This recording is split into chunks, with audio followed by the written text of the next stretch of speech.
to this new webinar series with Alva Labs about systematic hiring. My name is Kajsa Asplund. I am the lead people science at Alva Labs. I'm a psychologist and an ex-researcher in talent management, and I'll be your host throughout this series. And for this first episode, we have a super interesting topic that we are dying to dig into, talent density. So I think we can all agree that hiring is going through a big transformation at the moment, given new macroeconomic circumstances, increased pressures for growth, and not to mention the AI transformation. We see increasing pressures for efficiency, but also for hiring better every time. And with me to discuss this interesting topic is a super interesting guest. So a warm welcome to Johanna Koistinen. Thank you. You are the founder and CEO of HumanX Consulting. You are the host of the podcast Personaltanten, and you're also a super well-known voice in the Swedish HR community. And not least, you often talk about the importance of HR being more straightforward, more business-oriented, more focused on the metrics, right? Yes, correct. So it's fantastic to have you on the webinar. Thank you for inviting me. Oh, that's great. So I think we're going to dive right into the topic. Yes. For all of you listening, we have some interactive elements baked into this, and we're going to do a Q&A in the end as well. So get ready. But Johanna, to set the scene a little bit, I was wondering if you were to define talent density or explain it in one sentence to a CEO, let's say, how would you define it?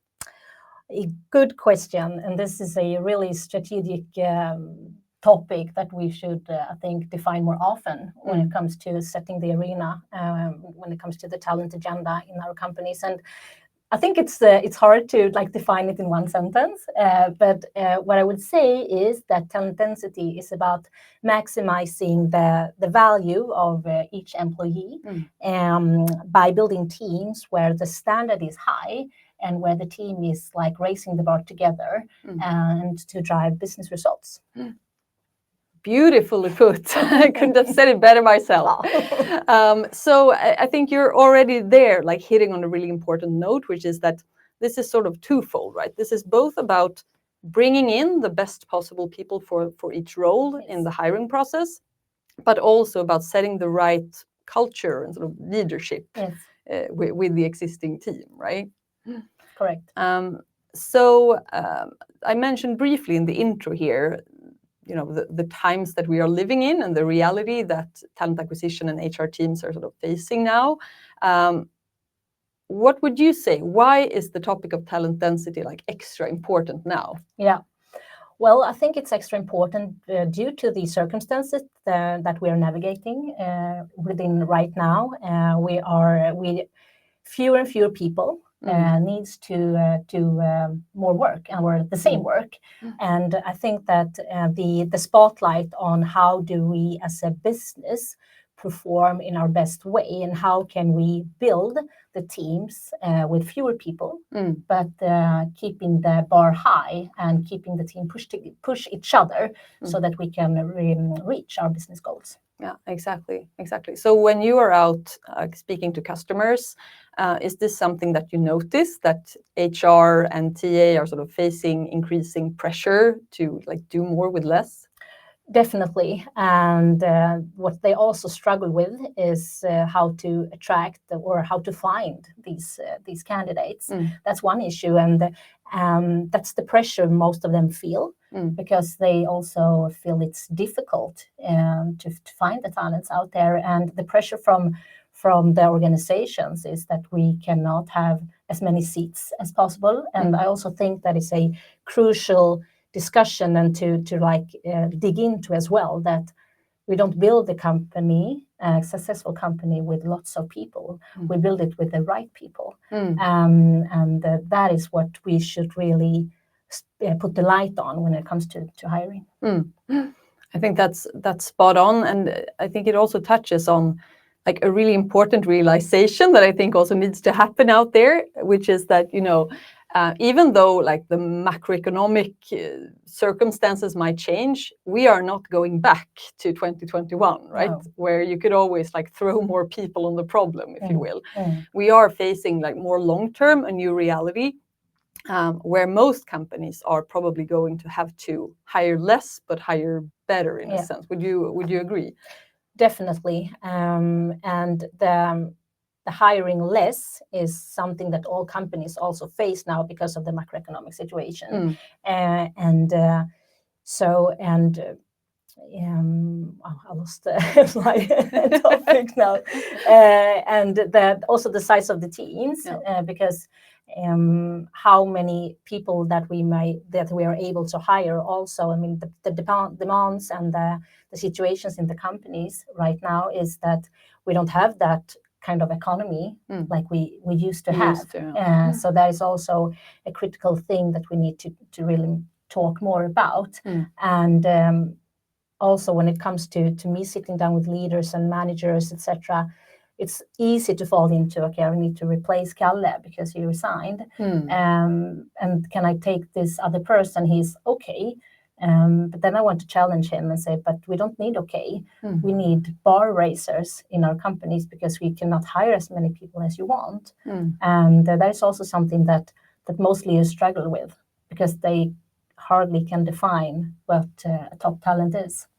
Right, that is super interesting as well. So in that case, when a customer of yours says that, you know, we need to hire this mediocre candidate, what do you think is driving that impulse? What is it that makes him want to make that hire, even though he knows it's not a top choice? I think it's pressure. Pressure from management, maybe. Pressure to fill that role. And also that the culture is not about finding the right people. It's about finding people. And it's not about looking for capabilities. It's about replacing. And but I think a lot is about pressure, right, and stress, right, and also maybe that they get lost in how do I reach my business goals. It is not. I mean, I think that 5 top performers can really perform better than 10 mediocre. To be sure. And I think that, but that also needs. We talked about it earlier, and I also want to talk about the leadership density, because it's not only about talent, it's also about, okay, what leadership do we have and how can we help them in this critical process? And it takes a lot of knowledge and experience in finding and working with your talents. And I think it's easy to just replace people because it's fast. To be sure. But this is not fast. We need to, because it's expensive. Fast is expensive, and wrong hires is super expensive. To be sure. And you're touching on so many topics that we need to dig further into. I'm thinking that maybe we should actually let the audience in, to get a little bit of an overview on how much this concept of talent density has actually stuck out there. So let's go to our first poll and ask the audience what's sort of the organization's approach to talent density at the moment.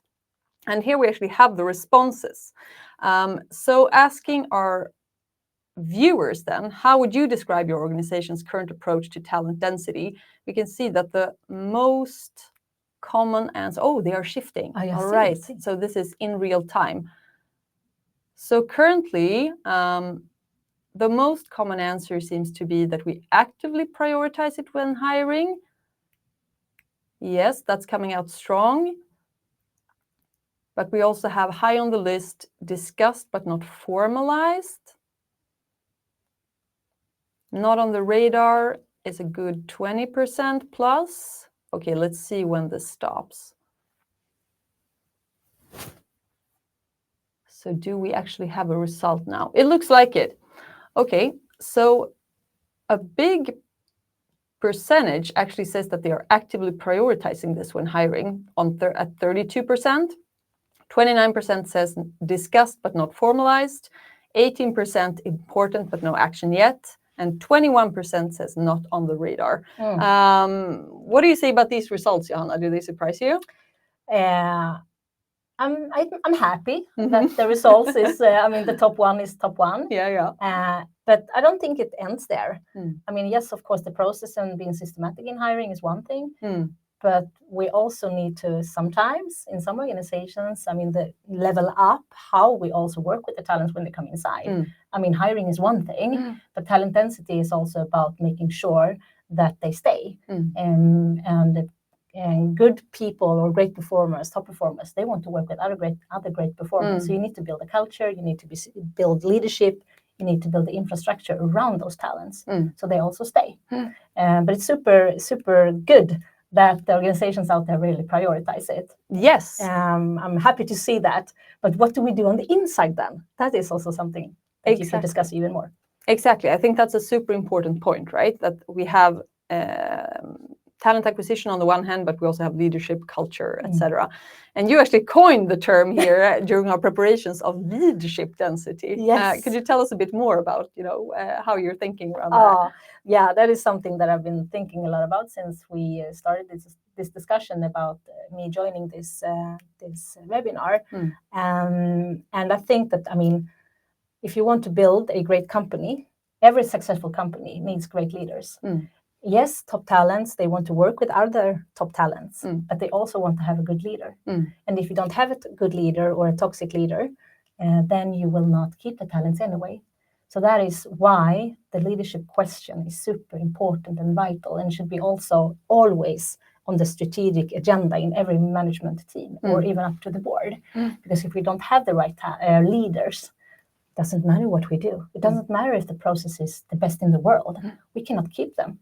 Because no one wants to work in a toxic environment, right? To be sure. And you have research on your side there as well. There's a lot of studies showing that among the reasons for churn that companies can actually do something about, making sure you have good leaders in place is the one most important thing that you can actually do to ensure that top talent stay. And there's also quite a lot of research showing that when talent density drops, when you start getting people into the team that are not a good fit, then top talents are the first ones to leave. 100%. And I think both you and me have probably seen this happen so many times that at first the implications of getting a poor fit person into a team might seem like negligible, but over time the impact compounds, right? Because engagement starts going down, there's a coordination cost, there's sort of an influence on the mood and the climate in the group, etc. And then things sort of can go downhill pretty fast. Definitely. And also the top performers don't want to do the heavy work themselves. They want to be surrounded with other great people. And also if you have high density in your team and in your organization, you can innovate more, you can run faster, you can adapt more, you learn more, etc., etc. So that is why it's also important to keep that up, because they are the ones that drive your business forward. And if you just have one, look in a hockey team. If you have, you call it the första femman. If you have one who's dragging the team down, he will be placed on the bench. Because it doesn't work in sports. But yet in companies, exactly. Maybe we're not that offensive, or we're not addressed that early enough. Exactly, and we're going to get back to that point actually, or that criticism of this concept. But first off, we had a pretty large percentage saying that this is actively considered, but we also had quite a big chunk of our audience saying that this is not really on the radar, or it's just mildly considered. And I would like to ask you about the role that data, or the lack thereof, might play here, because HR and talent acquisition is still not to a super high extent a data-driven function. How do you think that plays into, how well you can work with talent density? Good question. And I think that, when it comes to hiring talent and keeping talent, assumptions is not good enough here. Because as we know, assumptions is the mother of all fuck-ups. We cannot assume anything. Love that quote. We need to base our decisions on something that we can also grab. And that's also when you come to the CEO or the one sitting with the money, the CFO, for example, and if you want to do something, you need to back it up with numbers. And I think that also that HR, we're not really trained in using data and numbers. And that's also, I mean, during the education, we're not touching this very much, and we don't talk about that. We don't get to like it, and then we come out in the business and in the reality, and you cannot come through with anything if you cannot back it up with data. So I think that it's crucial that you learn to love data or fake it till you make it, and that in hiring, yes, and also when you measure performance inside, internally. And I think that most organizations, not most, but many organizations, they don't know how to measure it because they base it on the gut feeling. Oh, this is a good guy. Okay, but how does he perform really? Or also the question, I think that leaders also should ask themselves, if Johanna should leave, would I fight for her to stay? That's also a good question. That's a good question, yeah. To evaluate from time to time your team. And if not, maybe you should separate and get it worse. Yeah, exactly. So it's to some extent about mustering up the courage to actually say no to mediocrity and actually being frank about who's performing and who might not be performing.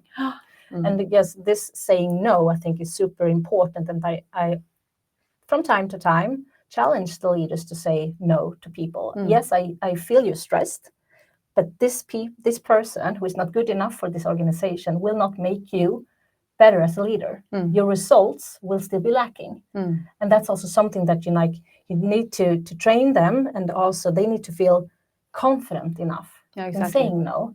And that's HR. Yes, we can of course help them because they need to defend their decision somewhere, maybe to their managers. But mediocrity in a team will not make you reach your goals faster. To be sure. The opposite. It will slow you down. And stress, you never take good decisions when you're stressed, right? Oh, to be sure. You need to step back and look into this in a bigger picture.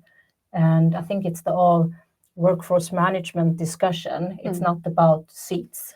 It's about capabilities. And who do we need to be able to deliver on these results? And not how many people, because it's not the same thing. No, definitely not. And I think that's something we talk about so much with our customers as well. Look beyond this very popular metric of time to hire, right? Or time to fill. Because yes, speed is of the essence. It always is. But there are some things that are at least equally important, which is the quality of the one you're bringing in, right? Yes. So that actually works as a nice segue into our next poll, which is about the realities, the barriers to increasing talent density. So what is the biggest barrier then, according to you? And here we have the options of too few qualified candidates, pressure to hire fast over hiring right, lack of structured tools, leadership not aligned, or other. And let's see here if the results are coming in. Really interesting. So it looks like the bet that we placed beforehand is coming in really strong, which is too few qualified candidates. Yes, that one clearly comes out on top here. After that, it seems to be a tie between pressure to hire fast over hiring right, which we already touched on, and also lack of structured tools. Super interesting. Johanna, I'm guessing you hear this all the time. Oh, yes. This is the top one. What's usually your response to that? Oh, it's so many different layers here. One thing, of course, is how do we attract them? How do we find them? How do we search them? How do we attract them? And how do we make them interested in our company? And of course, it's easy to also want to go externally and always hire when you need to when you need people and more people, and I think, or another person to the team. But I also think that this internal mobility question is also something that many organizations would dig into more, because yes, Pelle resigned, but do we really need to replace him, or do we have a talent internally that also brings up the talent density, because top performers, I mean, I think 80%, it's 80% higher that they perform on top than if you should hire externally. So that is also some very interesting numbers actually. But I mean, of course, yes, how do you find them? How do you attract them to come over? And I think that, of course, what kind of company are we? What do we stand for? What's our reputation? And also what kind of team are we attracting into? Who is the leader? And what is the talent density in this team? Because if it's well known as a company where people is, I mean, they just walk around and they perform mediocre. I mean, why should top performers join? Exactly. So it's back to your point about talented people really want to work with other talented people. So I think that's super important. And another aspect here that we also talked about earlier, you and I, is that companies sometimes also get stuck on this very shallow definition of qualified, right? What does qualified actually mean today? And even though there have been so many reports showing that it's actually the broad underlying soft skills and potential that actually matter for performance much more than the sort of qualifications on your CV. There still seems to be an over focus on these sort of very visible merits on the CV, right? Yes, I agree on that.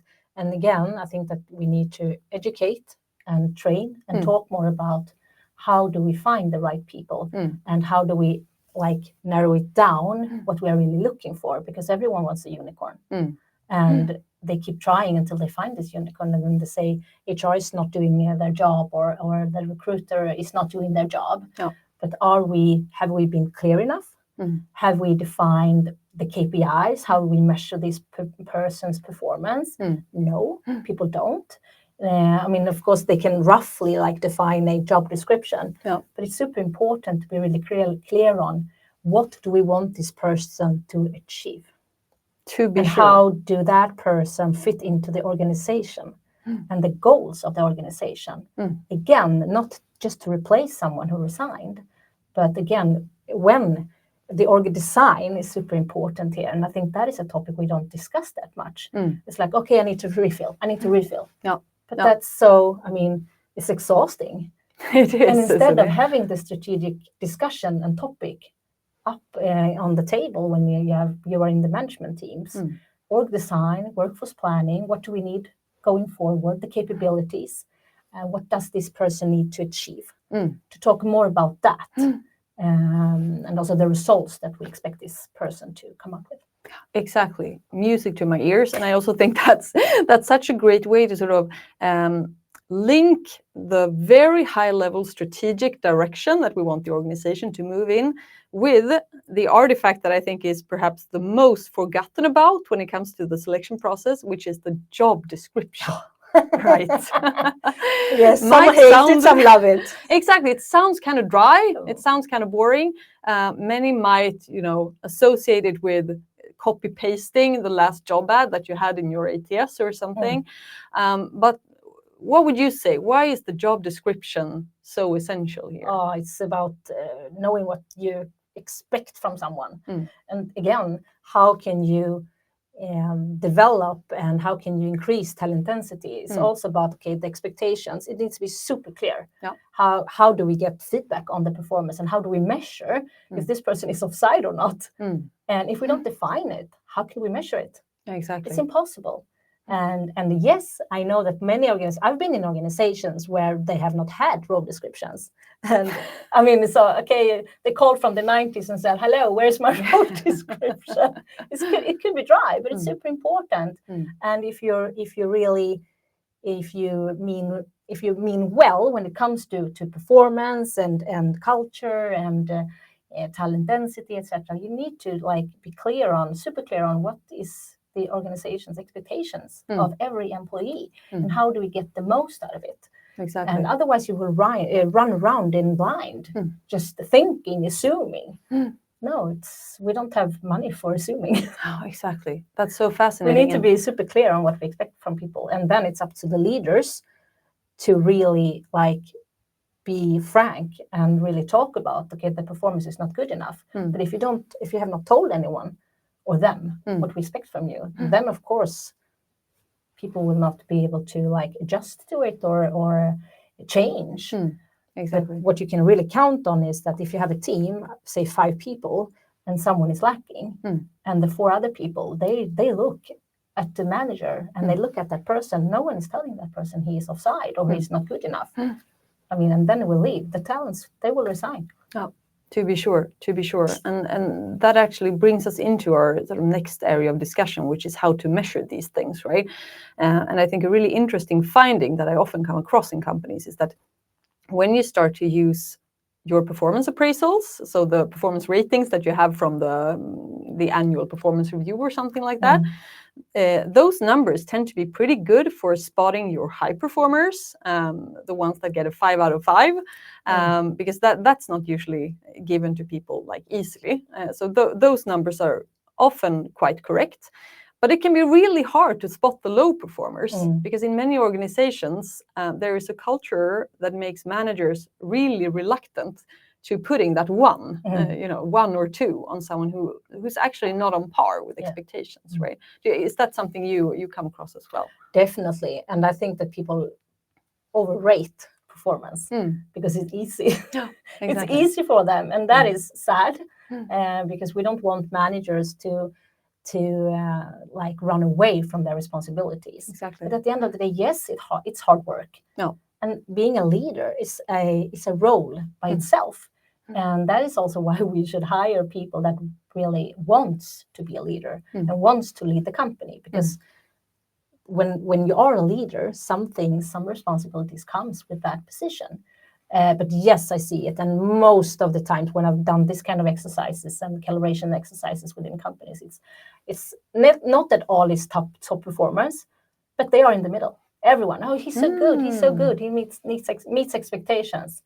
Or if we in HR, we know a lot about the organizations, and talent density is not about having high performers, but they bring toxic behavior into the team. And that is also something that leaders, like, they miss it. Because he's such a good person. Yes, but he is still not good for this culture. He's toxic. Or he has this kind of behavior that, like, drags down the entire team or whatever. So I think that we need to challenge them there. But yes, they make it easy for themselves sometimes. Yeah, they probably do. And I mean, you actually have research on your side here as well, Johanna.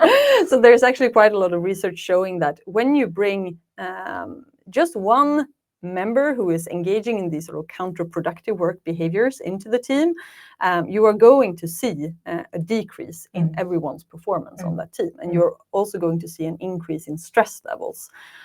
So one problematic person can really cause a lot of spillover effects here. So I would say it is essential to spot them. And it's even more essential to actually do something about the problem, right? And really equipping managers to intervene early when it comes to these really problematic behaviors. Definitely. And that is all, that's typical when you work in HR, that the managers comes and say, Johanna, we need to fire this person. Yeah. But why? And then, like, you get the history. But then, like, the leader have been pushed over the edge because of something that person did. But have you addressed this? Have you given feedback? No. Exactly. Okay, and then you're sitting there. Do you want to go into the CEO and ask for money to buy him out because you did not do your job? No, they won't. Exactly. So address it early. Super important. Super important. And maybe it's actually time for our third poll now, which is going to touch on a topic that we've already talked about quite a lot here, which is about how you currently measure these things. So as we've discussed, this is a key activity to be able to address talent density, of course. And here we have the options of using performance reviews, using assessment or skills data, manager intuition, that's an interesting one, not measured at all, or other. So let's see how this one comes out.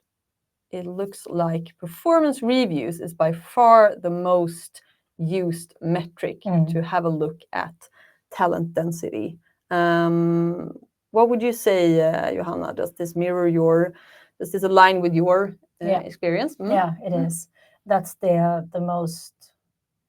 tool that everyone is using. But I think now with AI, I think that they will we will see more tools. How we can work with this more in another way than the performance reviews. I think that this will like pop up in when AI is growing even more. Let's see which company and who is like addressing this when it comes to tools, instead of just sitting down rating in your own head and then maybe be challenged by some peers or HR or the CEO or whatever. But I think that we will see more tools when it comes to this in the future. I don't know what company yet, but I think that we will see it. Super fascinating. So would you foresee, for instance, AI analyzing the content of meetings that are recorded, or weaving together different data points from different systems? I think so, something like that. But we'll see what happens. But I think it's interesting, and I think it goes fast now. Yeah. We'll see. It certainly does. So I think we need something more,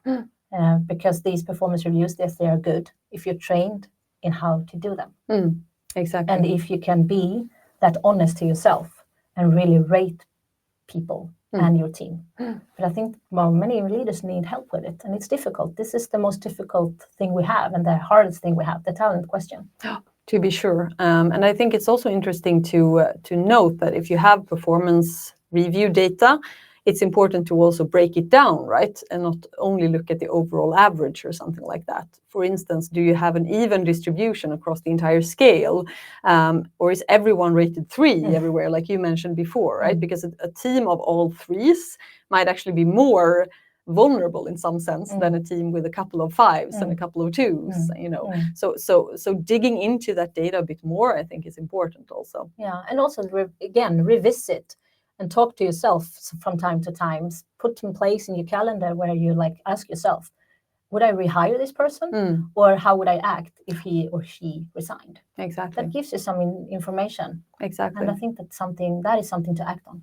And that's probably also a good survey question to ask in a pulse survey to managers, right? To get that sort of quick image of talent density in different teams. Definitely. To be sure. Yeah. So time is running away from us here, but I have one aspect that I really wanted to pick your brain on as well, which is the criticism that you sometimes hear about talent density, and this being sort of an elitist concept or perspective. Yeah. What would be your counter argument to that? Well, I think this is an interesting topic, and I think the discussion about elitism is misleading. And I used to refer to sports because I like sports, and for hockey again, for example, I mean, some play in the NHL, and that is fine, and some don't. And I don't think that talent density is about everybody needs to be the superstar, but it's about if you play in the NHL, then all players needs to have a high. They need to have a high standard. Every one of them, and they need to keep the same level.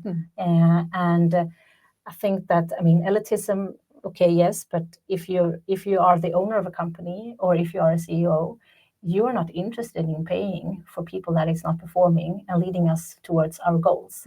And I think that is also a perspective when I challenge HR sometimes. I think more like a CEO when you take decisions or when you talk to your managers, because at the end of the day, everything is about numbers. And if you think like that, then it's not difficult to understand that we want top performers.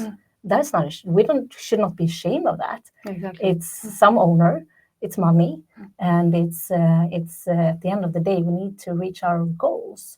So yes, some people are better. They play in the NHL, some play in Division 5, and that's okay. But this means that we want to have a team where everyone is rowing in the same direction, and when one player is not dragging the team down, because that will affect the performance, the overall performance. To be sure. And I think an added perspective maybe here is also that finding a top performer is about best fit, right? Yes. It's about finding someone who's right for this particular role. Yeah. And like we discussed before, that doesn't necessarily mean the longest CV or the most star quality, if you will. It could be the most unexpected person, but who happens to have the right underlying potential, the right attitude, the right drive to perform, right? So I think that's a really important perspective as well. Definitely. And looking into the future then, assuming that we keep on this trajectory of faster and faster change, AI transformation continuing, what can we foresee? What will be the cost of companies that choose to ignore talent density? Or someone will it's like standing on the station and see the train passing by. You will lose. The companies that don't have this as the most important strategic topic in everything will be the losers, I think.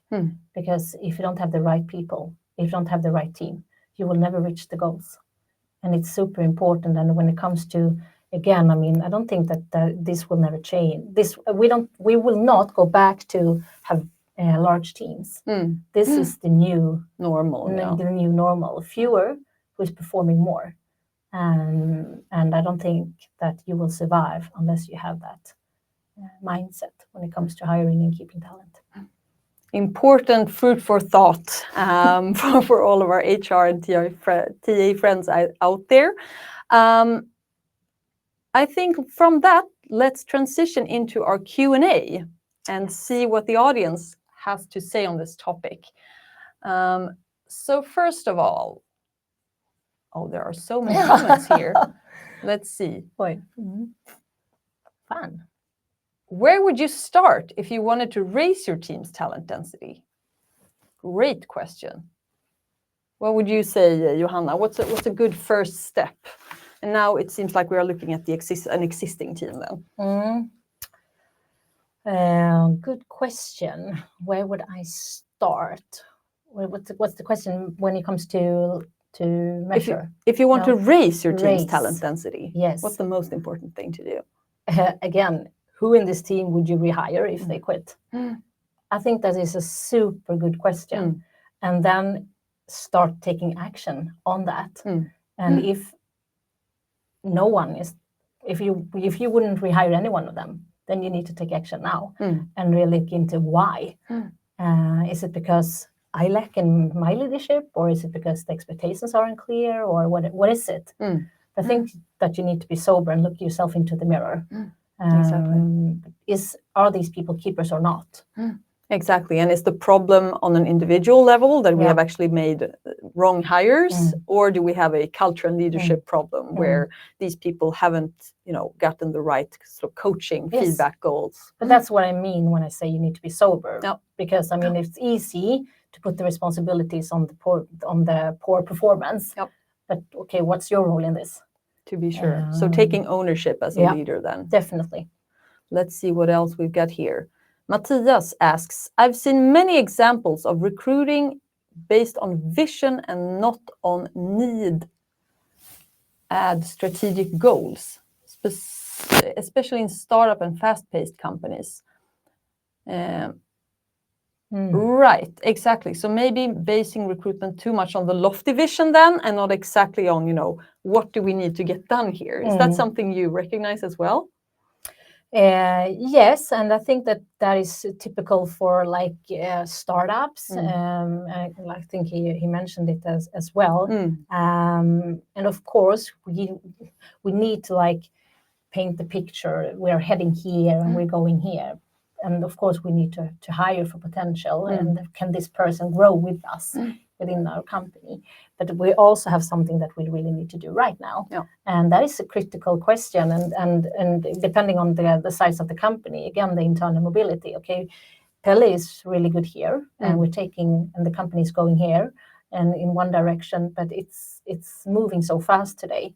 So if he is a good fit today, maybe he's not a good fit in 2 or 3 years. Exactly. And that's, I think, if he is a top performer, then I think that if we want to keep him, we need to find other solutions for him in the long run. Otherwise, we will lose him. Exactly. Super interesting. And maybe that also speaks to the importance of, like you said, being honest with yourself about your priorities and also your resources, right? Because, of course, if we have ample resources to train someone, onboard someone, give them a lot of coaching, a lot of feedback, then maybe we can afford to bring someone on board who doesn't have all the right skills in place. But if we actually need someone to hit the road running, you know, we have stuff we need to do now, and there is like zero resources to actually, you know, bring this person up to speed, then of course we need to prioritize readiness a lot more. Definitely. And I think I sometimes talk about small shoes and large shoes, and depending on where you are, in what phase. But I think if you hire someone with slightly small shoes, you keep him for a year, unless something happens within the company. But I think that's also okay, because it's running so fast. And I don't think that we will, I don't know if it's good or right to say this, good or bad. I don't know for how long time we can keep our talents in the future if we don't feed them with something new, because they are good and they will run to another company who will meet their expectations on development or walking through the ladder or wherever they want. To be sure. Let's see what else we have here. Here we have, so far, I noticed that much of the focus seems to be on top performers, as if they were some kind of constant. To me, that strongly connects to the idea of a fixed mindset.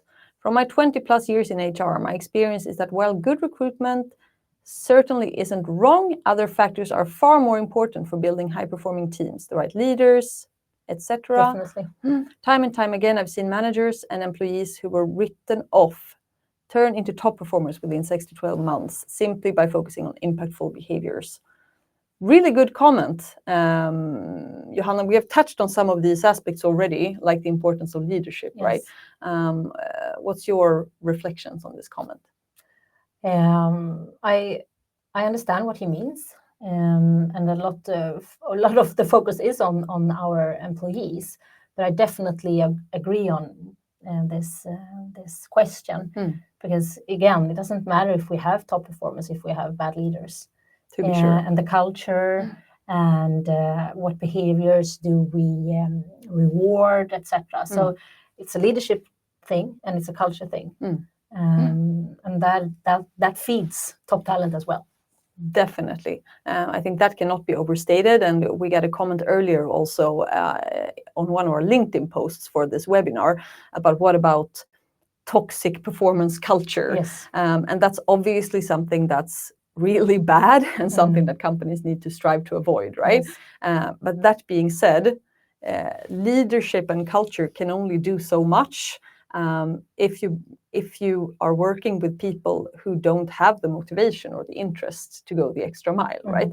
So this is by all means a two-sided coin, where we have recruitment of best fit candidates on the one side and leadership and culture on the other. So thanks for bringing this perspective up. Let's see if we have something else we should try to cover as a last one. Here is someone who mentions skepticism towards data as, I'm guessing, a barrier to working with talent density. Johanna, do you come across skepticism towards data within HR a lot? Data, no. Not when it comes to HR. I think it's not always easy to know what data to work with, and it also takes a little bit of analytical skills and also some interest in it. But as I said earlier, fake it till you make it. You need to learn how to love data, because everything you do will be based on data. The CFO takes decisions on data. The CEO takes decisions on data. Why should not HR do it?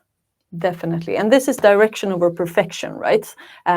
It's true that we will never be able to perfectly measure any human quality, obviously, but we can come a long way with the right tools, obviously. Definitely.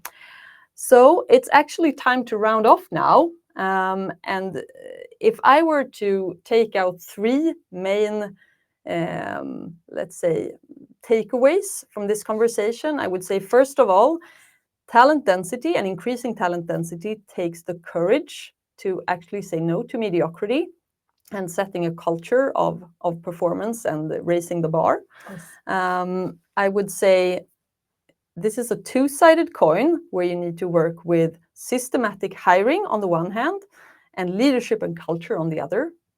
And finally, leadership density Yes. is a dual concept that we should try to launch as well, right? I think so. To make talent density better, but actually to make HR better as well. 100%. So thank you everyone for listening in. Don't miss our next webinar in this series. Follow us on LinkedIn and connect with us on LinkedIn so you don't miss anything. Johanna, thank you so much for joining me today. It's been a great conversation. Thank you. So we've explored some really interesting topics today, but this doesn't end here, obviously. Apart from this webinar series, I would really recommend you to tune into our product webinar on October 10th, where we'll actually reveal the tools that we at Alva offer to make the systematic approach to hiring and talent density easier for any organization. So tune in. We will drop the link as well to sign up for this webinar. Thank you so much for joining in, and see you next time.